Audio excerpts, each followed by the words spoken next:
And now, design for war.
Ships are sinking.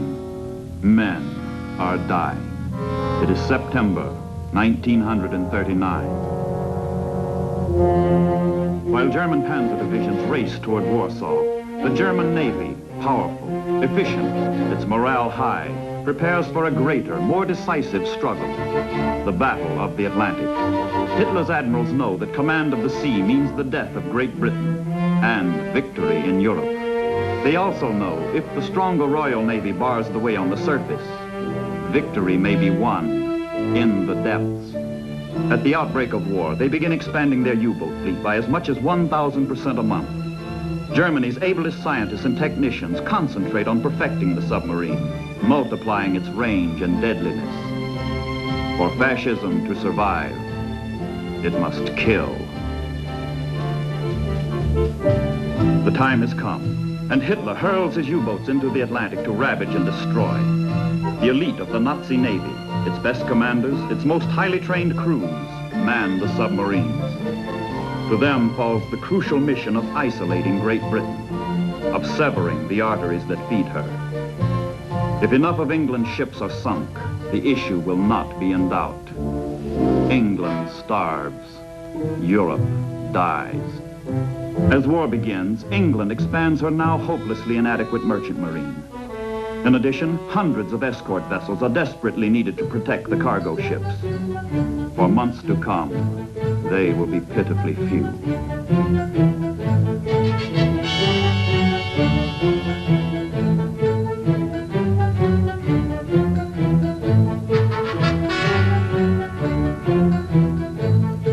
Patiently, doggedly, Englishmen build the ships, which make so little showing in the statistics of naval strength. The ships without which England cannot live.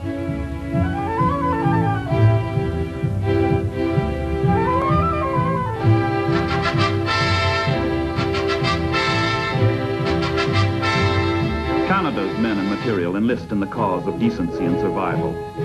Canada is quick to act with all her means. Precious goods from her farm to merchant ships.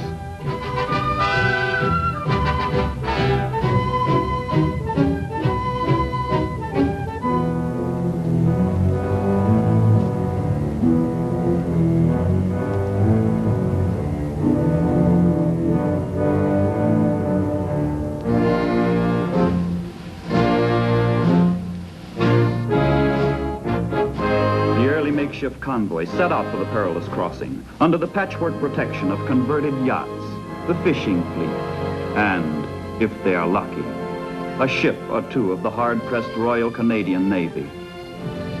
The sailors are sustained chiefly by the knowledge that the sea is wide and the U-boats cannot cover every mile of every route. It's a pitiful, feeble way of making war, hoping, pray to dodge the enemy.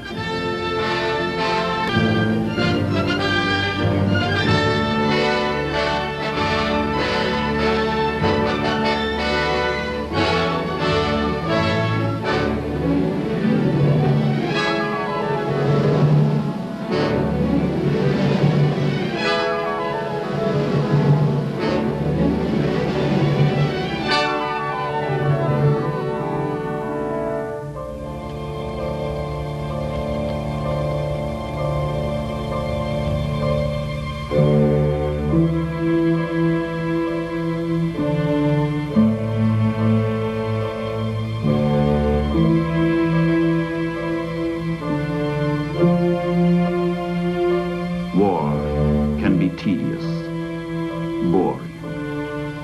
Weeks of monotonous routine become almost unbearable for sailors who live under the constant threat of an enemy attack.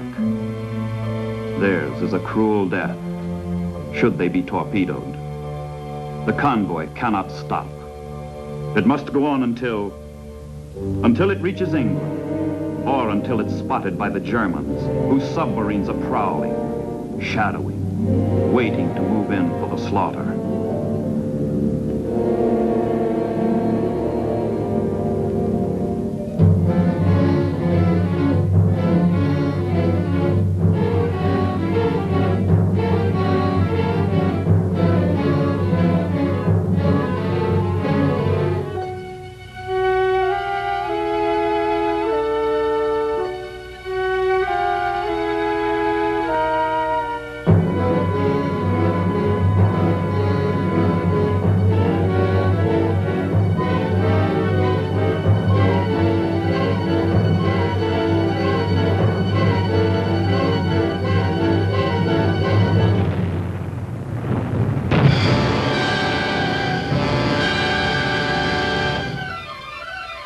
Feeble escorts fight back, but are seldom effective.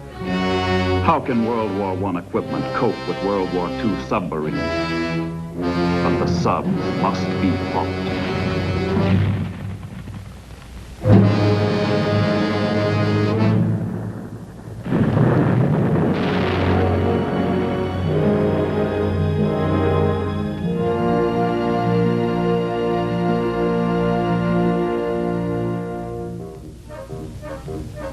If the war at sea is deadly, the war on land seems phony. The Sitzkrieg is on, fought with propaganda balloons and leaflets, slogans and serenades.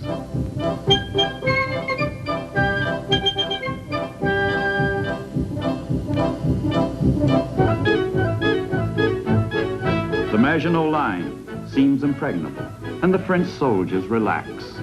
But the Germans are not dancing. Their strength is building. Their plans are laid. Hitler's finger is on the trigger.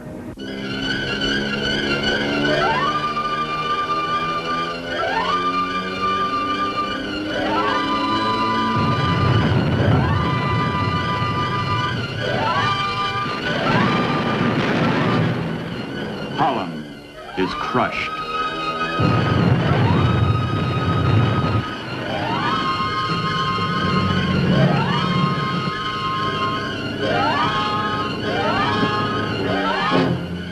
Belgium is smashed.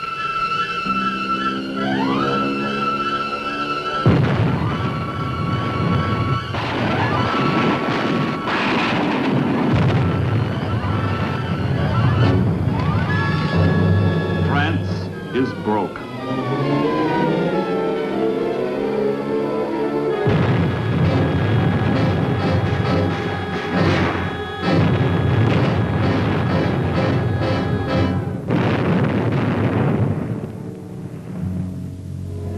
Dunkirk. What man can know that this is the prelude to England's finest hour? Britain's sea power rescues Britain's army, but at a cost of abandoning all its equipment and all its stores. The British stand stripped of their armor, their weapons struck from their hands.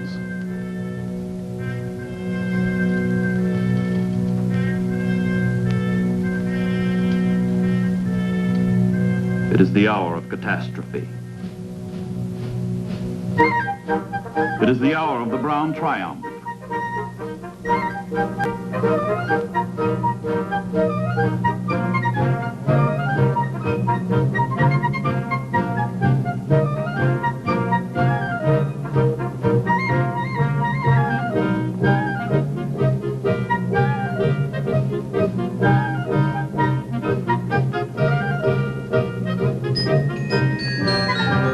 The path of glory leads to the forest of Compiègne.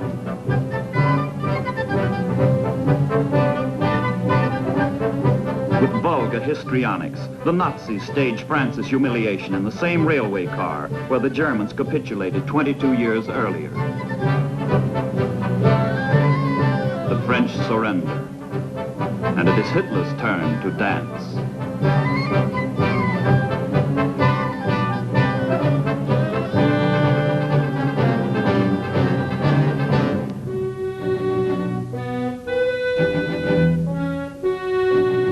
conquest ends at the English Channel, where sea power blocks the way.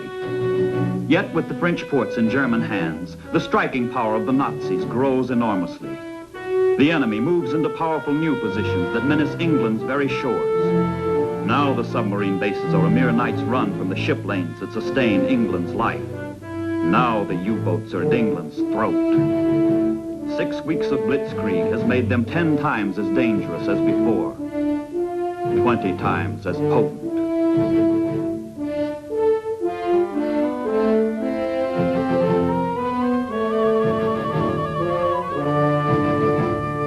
And from newly acquired air bases on England's threshold comes something new to warfare, new to history. An attempt to pound a world power into submission by bombardment from the sky. Coolly and brilliantly, the English organized their defenses, meeting the new menace with new methods. But the Nazi squadrons come over around the clock.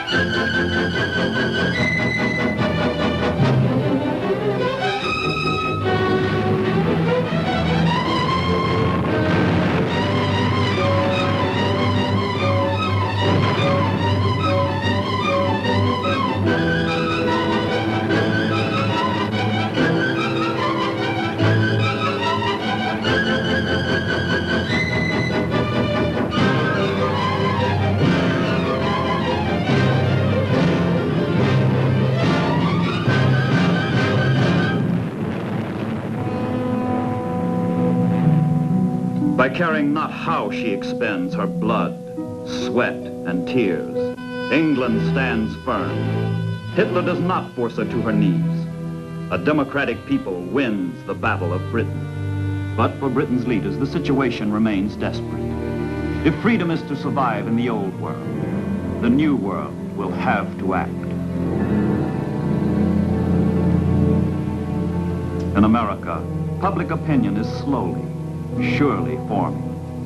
The issues are becoming clear.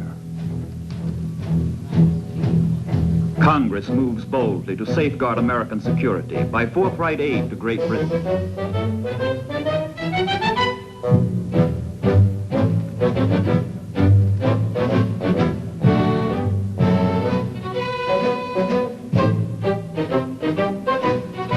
The British Navy needs destroyers, needs them badly. America has many left over from World War I. Stopgap strategy in the Battle of the Atlantic calls for an exchange of destroyers for British bases in the Caribbean and the Atlantic. Step by step, America begins forging her armor. The absolute necessity for naval strength is demonstrated by Britain's plight. America needs not one, but 2 navies. One to guard the Atlantic, the other to counter aggression in the Pacific. The shipyards begin working treble ships. Merchantmen, warships, auxiliaries begin sliding down the ways in increasing tempo. All-out production becomes the goal throughout the land. The pace of preparedness quickens.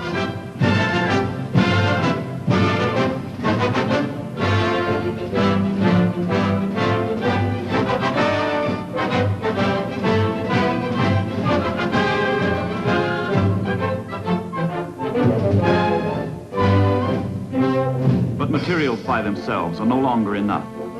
From coast to coast, the barracks go up by the thousands to receive draftees by the hundreds of thousands.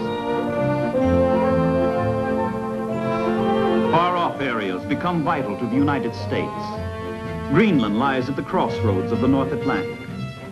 In May of 1940, she asked United States protection. Her Creolite mines and weather stations are denied the Germans. American Marines move into Iceland a year later, relieving the British garrison there. The Leathernecks forestall the German threat. Whoever possesses Iceland holds a pistol pointed at England, the United States, and Canada.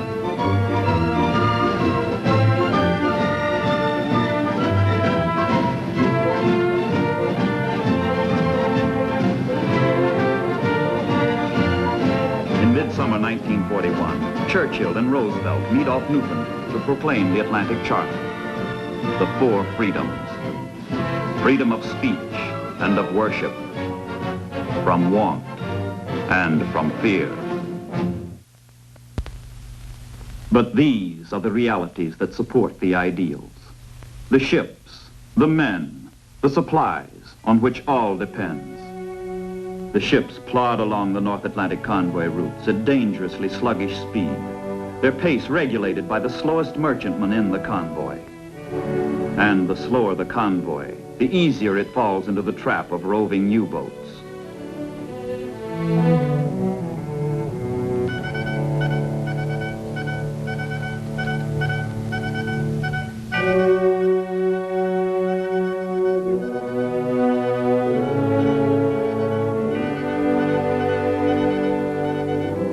The shortest course to Europe lies across the North Atlantic. Concentrated here is the flow of Allied ships and enemy submarines. While convoys are underway, Royal Canadian Control Centers keep them instructed and informed on the basis of coordinated intelligence.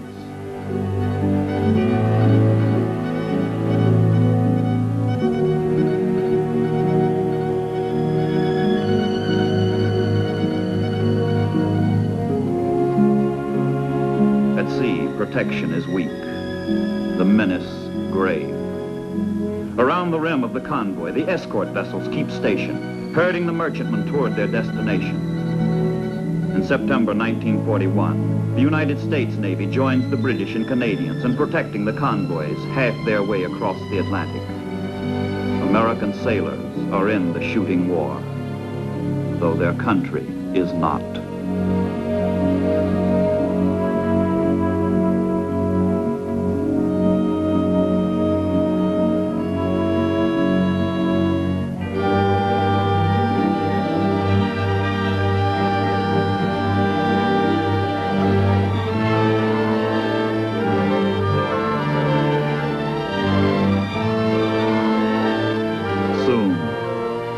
Too soon, a lone U-boat spots the convoy.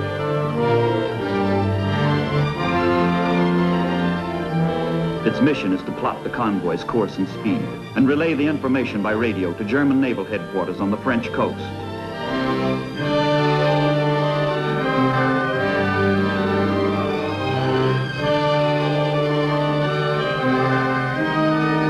Admiral Dönitz, the genius of German submarine warfare, orders his submarines out for the kill.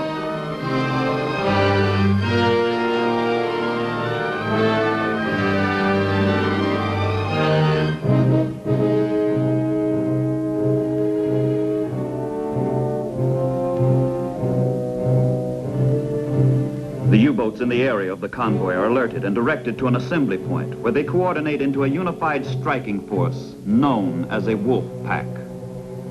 The pack rendezvous for the attack.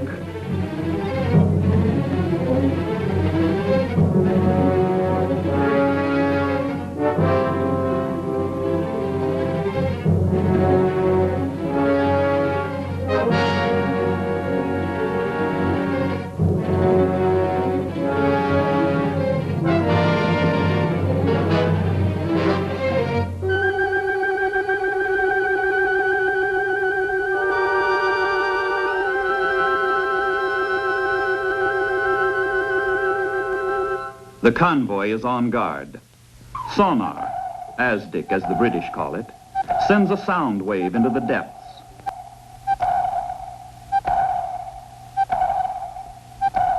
All hands on all ships are alerted in these dangerous waters where sinkings are routine.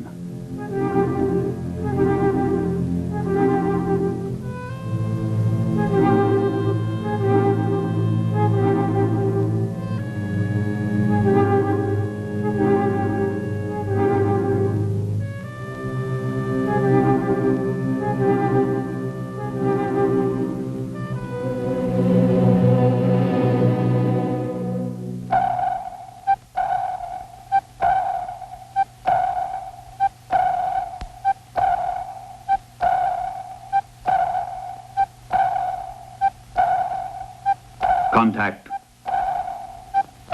Too late.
battle is over.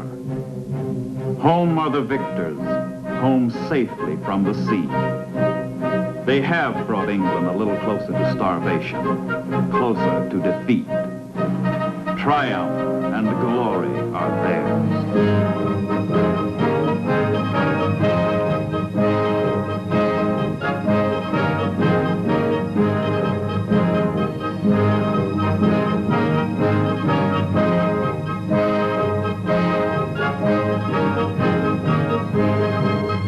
Outstanding heroes have flown to their capital, Berlin, for further celebration. The victories against England proved to the Germans the invincibility of the Third Reich. All Germany rejoices. All Germany honors its undersea sailors.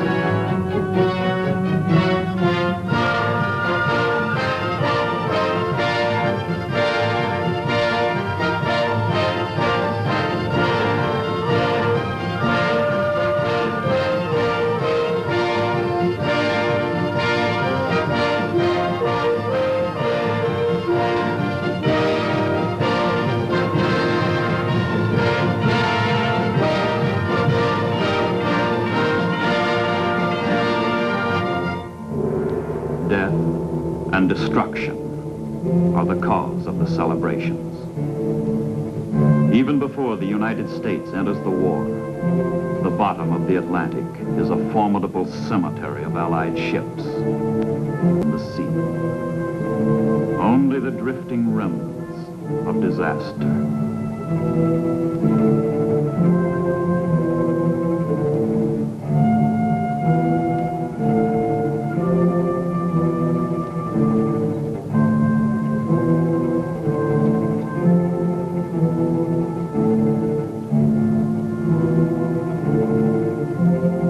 And this is just the beginning.